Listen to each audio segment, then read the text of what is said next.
You ungrateful brat. My father's voice boomed across our backyard as my graduation party turned into a nightmare. Your sister needs that inheritance more than you do. She has dreams, ambitions. My name is Emma Sullivan.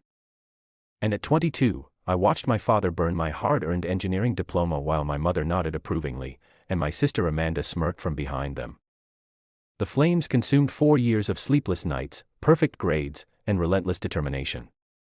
I worked for this, I said, my voice steadier than I felt. Grandpa left that money to me for a reason. Your sister's art gallery won't fund itself, Mom chimed in as if Amanda's latest whims somehow outweighed my grandfather's final wishes. You already have a job lined up. You don't need the inheritance. I looked around our gathered family members, most avoiding eye contact, some recording the drama on their phones. Only my grandfather's sister, Aunt Margaret, met my gaze with a knowing look. The irony wasn't lost on me. While I'd spent 4 years earning my degree, maintaining a 4.0 GPA and securing a position at a prestigious engineering firm, Amanda had bounced between 5 different passions. Art gallery owner was just her latest dream right after failed attempts at becoming a yoga instructor, social media influencer, professional organizer, and lifestyle coach. The inheritance is mine, I stated firmly. Grandpa specifically left it to me in his will. Dad stepped closer. The ashes of my diploma scattered at his feet. We're your parents. We know what's best. Sign the papers transferring the inheritance to Amanda, or you're no longer part of this family. I thought about my grandfather's last words to me spoken in a quiet of his hospital room 3 months ago. Stay sharp, little fox, he'd said using his old nickname for me. Watch everything carefully. You'll know when to strike. At the time, I hadn't understood what he meant. Now watching my father's face turn purple with rage, my mother's practiced look of disappointment, and Amanda's poorly concealed greed, it all made sense. No. I said simply, the slap came fast, my father's hand connecting with my cheek before anyone could react. The party guests gasped. Someone dropped a glass. My mother covered her mouth in fake shock while Amanda's smirk grew wider. Then get out, Dad spat. You're no daughter of mine. I touched my stinging cheek then smiled. They all stepped back, unsettled by my calm reaction. Okay, I said, turning to leave. See you at the lawyer's office next week. What lawyer's office? Amanda's voice cracked slightly, her smirk faltering. I didn't answer, just walked away as my father shouted threats behind me. Aunt Margaret caught up with me at my car. You knew this would happen, she said. Not a question, but a statement. I nodded, opening my car door. Grandpa warned me, said they'd show their true colors once the inheritance deadline got close. She smiled, patting my arm. George always said you were the sharp one. Did you get everything documented? I gestured to my cousin, Michael, who was walking toward us holding his phone. Got it all on video, he confirmed. The threats, the diploma burning, the slap, everything. Good, Aunt Margaret said. They have no idea what's coming, do they? I started my car thinking about the meeting scheduled for next week, about the real will, the one my parents hadn't seen yet, about my grandfather's careful planning and the lessons he taught me about patience and timing. No. I replied, they don't. That night, I stayed at Aunt Margaret's house, my phone buzzing constantly with messages from relatives. Some condemned my selfishness. Others expressed shock at my father's behavior. Amanda sent a series of taunting texts about how she'd redecorate my childhood bedroom once I was gone. I ignored them all, instead reviewing the documents my grandfather had left with his lawyer. The inheritance wasn't just money.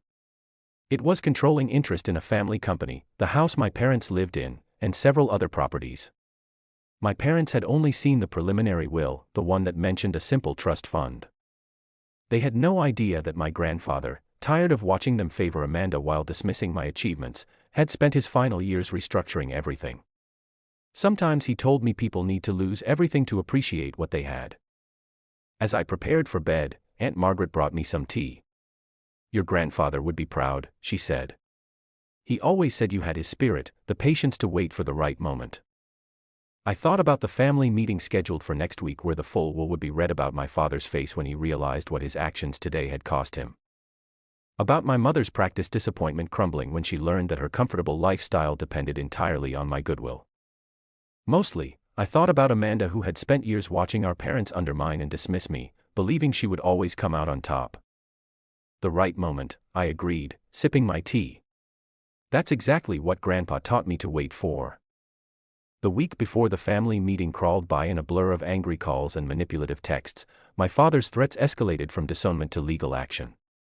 Though he never specified what laws I've broken by refusing to give away my inheritance. My mother alternated between guilt trips and promises suggesting we could compromise by me giving Amanda just 80% of everything. Amanda, predictably, had already started advertising her upcoming art gallery on social media, complete with photos of the building she planned to acquire with her inheritance. The building that ironically was one of the properties Grandpa had left to me. The morning of the meeting, I arrived early at the law offices of Matthews and Associates. Mr. Matthews, my grandfather's lawyer for 30 years, greeted me with a known smile.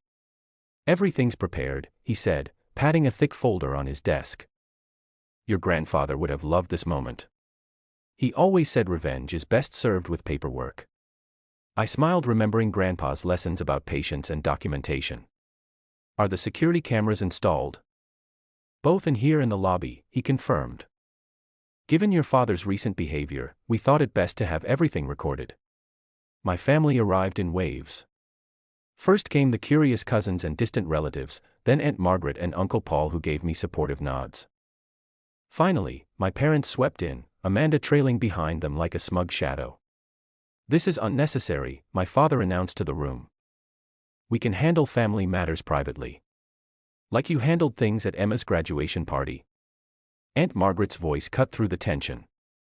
Several relatives shifted uncomfortably, no doubt remembering the viral videos of my father's outburst. Mr. Matthews cleared his throat. "Shall we begin?" My father tried to object, but the lawyer had already started reading. The first few items were standard, small bequests to various relatives, donations to charities, then came the part they've been waiting for. Regarding the primary estate, including Sullivan Manufacturing, all associated properties, and liquid assets, Mr. Matthews paused, looking directly at my parents. George Sullivan left detailed instructions about their distribution. My mother straightened in her chair. Amanda pulled out her phone, probably ready to post about her windfall. My father smiled smugly. "The entire estate," Mr. Matthews continued, "is left to Emma Sullivan with specific conditions regarding its management and distribution." The room went silent, then everything exploded. "This is impossible," my father shouted, jumping to his feet. "We saw the will months ago. It was just a trust fund." "That was a preliminary document," Mr. Matthews explained calmly. "This is the final version, properly witnessed and notarized 3 months before Mr. Sullivan's death." Amanda's phone clattered to the floor. "But my gallery." Furthermore, the lawyer continued, raising his voice slightly. "The current residence occupied by Thomas and Diana Sullivan is included in this estate. The occupants have 30 days to either purchase the property at market value or vacate." My mother's practice composure cracked. "Vacate? But that's our home." "Actually," I spoke for the first time. "It's my home. Grandpa left it to me along with everything else you tried to bully me into giving away." "You planned this," my father snarled, taking a threatening step toward me. "You manipulated your grandfather." "Mr. Sullivan," Mr. Matthews interrupted sharply. "I remind you that this meeting is being recorded, and given your recent documented history of violence toward your daughter, any aggressive moves will have consequences." My father froze, finally noticing the security cameras. Additionally, the lawyer continued, "Mr. Sullivan left a video message explaining his decisions. Shall we watch it?" Before anyone could respond, my grandfather's face appeared on the conference room screen. He looked tired but determined, his familiar sharp eyes staring directly into the camera. "If you're watching this," he began, "then Emma has finally stood up to you all just as I taught her to. I've watched for years as you dismissed her achievements, belittled her efforts, and favored Amanda despite her lack of direction or responsibility." Amanda started to protest, but Aunt Margaret shushed her. "I built this company from nothing." Grandpa's recording continued. "I know the value of hard work, dedication, and patience. Emma has all these qualities. She also has something else, the wisdom to wait for the right moment to show her strength. That's why she gets everything. Not because she's my favorite, but because she's earned it. My mother was crying now, whether from genuine emotion or practiced manipulation. I couldn't tell. My father had slumped in his chair, his face ashen. Amanda just stared at her fallen phone, her dreams of an easy payday crumbling around her. "There's more," Mr. Mackey said as the video ended. "Shall we continue?" I nodded, thinking about Grandpa's words about patience and timing. The real surprise was still to come. The part where they'd learn exactly what kind of leader I plan to be. "Yes," I said, pulling out my own folder of documents. "Let's talk about the future of Sullivan Manufacturing. I have some changes in mind." The room felt charged with tension as I opened my folder. Inside were the plans I've spent months developing, guided by Grandpa's mentorship during his final days. Sullivan Manufacturing needs restructuring. I announced my engineering degree might be ashes, but my knowledge wasn't. Our technology is outdated. Our process is inefficient, and our employee satisfaction is at an all-time low. You can't just walk in and change everything. My father exploded. "I've run this company for 20 years into the ground." I replied calmly, sliding quarterly reports across the table. "We've lost market share every year for the past 5 years. Employee turnover is at 60%. 3 major clients have already given notice they won't renew their contracts." Aunt Margaret picked up one of the reports, nodding slowly. "George tried to tell you this, Thomas. You wouldn't listen." "The first change," I continued, "involves the executive board. Effective immediately, I'm appointing new directors with actual industry experience, not just family connections." My father's face reddened. He packed the board with golf buddies and Amanda's ex-boyfriends for years. "Second, we're implementing the employee profit-sharing program Grandpa designed before he shelved it. Every worker gets a stake in our success." "You'll bankrupt us." My mother cried, but Mr. Matthews was already distributing the financial projections. "Actually," he interjected, "these plans could double our profitability within 18 months. I turned to Amanda, who hadn't spoken since the initial shock. "You wanted an art gallery? Fine. The company's starting an art therapy program for employees and their families. You can run it if you complete a proper business plan and get relevant certifications." For the first time in her life, Amanda looked at me with something other than contempt. "You're giving me a chance." "I'm giving you an opportunity to earn something," I corrected. "That's more than you gave me." My father stood up again, but this time his anger had a desperate edge. "You can't do this. I won't let you destroy my legacy." "Your legacy?" I laughed softly. "Dad, look around. You're sitting in a dying company in an office you don't own anymore, threatening the person who controls your future. What exactly is your legacy?" The truth finally seemed to hit him. He sank back into his chair, decades of arrogance crumbling under the weight of reality. "Now," I said, pulling out one final document, "let's discuss your roles moving forward." My mother perked up, probably expecting a generous settlement. Instead, I handed them each a contract. "You can stay with the company under my leadership, starting in entry-level positions. Learn the business from the ground up like Grandpa did, like I did during summer internships while Amanda was traveling through Europe on your dime." "Entry-level?" My mother whispered, horrified, "but our lifestyle will need adjustment." I finished. "The company mansion needs to be sold to fund the modernization project. You have 3 options. Pick the jobs I'm offering, buy the house at market value, or start packing." The silence that followed was deafening. Around the table, relatives watched with varying degrees of shock and satisfaction. Aunt Margaret didn't bother hiding her smile. "I'll do it," Amanda suddenly said. Everyone turned to stare at her. "The art therapy program. I'll get the certifications, make a business plan. I want to earn it." I nodded, seeing a glimmer of something new in my sister's eyes.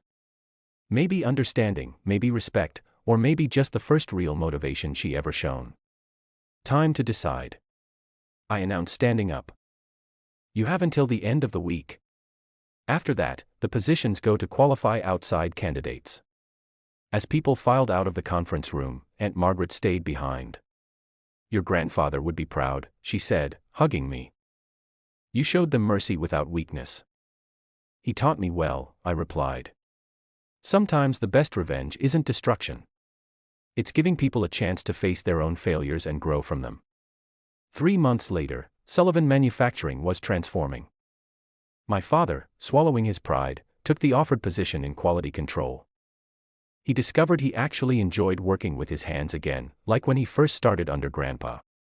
My mother declined employment, but found a smaller house within her new budget. She's learning to live without household staff, which Aunt Margaret calls character building.